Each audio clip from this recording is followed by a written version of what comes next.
ជានិយាយពីបាក់ស្ដាប់គ្នាមែនបងប្អូនទាំងគ្នាកងទ័ពថៃបាននិយាយថាកម្ពុជាត្រូវតែបំពេញលក្ខខណ្ឌចំនួន4សិនទើបព្រមដោះលែងទាហានខ្មែរទាំង18រូបកងទ័ពថៃបានប្រកាសនាថ្ងៃពុធទី29ខែតុលាម្សិលមិញនេះថាកម្ពុជាត្រូវតែបំពេញលក្ខខណ្ឌសំខាន់ចំនួន4ជាមុនសិនដើម្បីធានាបាននូវការបញ្ចប់អរិភាពមុនពេលថៃដំណើរការដោះលែងទាហានខ្មែរបន្ទាប់ពីមានការពិភាក្សារវាងប្រជាជាតិទាំងពីរនៅក្នុងកិច្ចប្រជុំកំពូលអាស៊ាននៅក្នុងទីក្រុងកូឡាឡាំពួរកាលពីសប្តាហ៍មុនយោងតាមរយៈការចុះផ្សាយរបស់សារព័ត៌មាន The Nation Thailand លោកវិនថៃសូវ៉ារីអ្នកនាំពាក្យកងទ័ពរាជរដ្ឋាភិបាលរបស់ថៃបានប្រាប់អ្នកសារព័ត៌មាននៅទីបញ្ជាការកងទ័ពថាការសម្រេចចិត្តណាមួយនៅក្នុងការដោះលែងអ្នកទោសសង្គ្រាមកម្ពុជាត្រូវតែគោរពទៅតាមអនុសញ្ញាអន្តរជាតិនិងកាត់គោពីប្រវត្តិចំនួនដ៏យូរលង់ណាស់មកហើយរវាងប្រទេសទាំងពីរលោកបន្តថាដំណើរការអាចឈានទៅមុខបានលុះត្រាតែមានភស្តុតាងច្បាស់លាស់នៃការកាត់បន្ថយភាពតានតឹងដែលបង្ហាញតាមរយៈការអនុវត្តពេញលេញនៅវិធានការសំខាន់ចំនួន4ដែលបានព្រមព្រៀងគ្នារួចមកហើយរវាងភាគីទាំងពីរដោយជាការដកអាវុធធុនធ្ងន់ចេញពីតំបន់ព្រំដែនការបោះសម្អាតមីន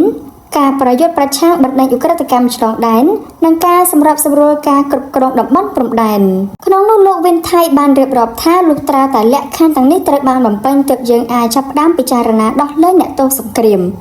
នេះគឺស្របទៅតាមច្បាប់អន្តរជាតិហើយមានគោលបំណងធានាសន្តិភាពនិងស្ថិរភាពតាមបណ្ដោយព្រំដែនរួមរបស់យើងលោកក៏បានបន្ថែមថាភាគីទាំងពីរបានចាប់ផ្ដើមបង្កើតផែនការសកម្មភាពរួមរួចហើយដោយមានជំហានមួយចំនួនបានដំណើរការរួចហើយដែរ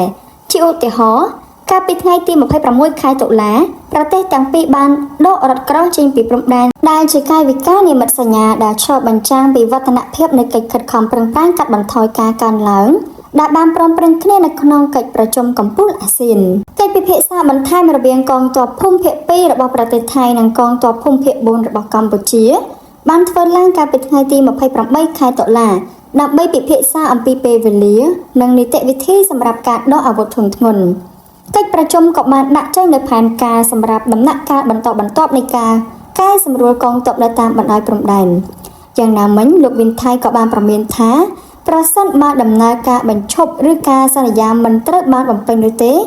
ថៃអាចនឹងពិចារណាវិធានការផ្លូវច្បាប់ឬអន្តរជាតិបន្ថែមទៀតដើម្បីការពារអធិបតេយ្យភាពនិងផលប្រយោជន៍ជាតិរបស់យើងសូមបញ្ជាក់ថាកាត់ត្រឹមវេលាម៉ោង 6:00 នាទីយប់ថ្ងៃអង្គារទី28ខែតុលាឆ្នាំ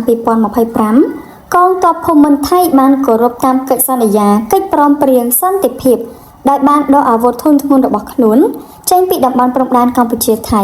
ក្រោមការសង្កេតផ្ទាល់យ៉ាងយកចិត្តទុកដាក់របស់ក្រុមអ្នកសង្កេតការណ៍អាស៊ានដែលហៅកាត់ថា AOT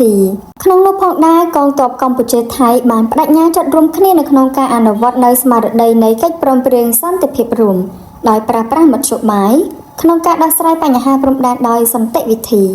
រក្សាសន្តិសុខជាតិនិងសុខសុវត្ថិភាពរបស់ប្រជាជនទាំងពីរនៅតាមបណ្ដោយព្រំដែនកម្ពុជាថៃឲ្យមានប្រសិទ្ធភាពខ្ពស់បំផុត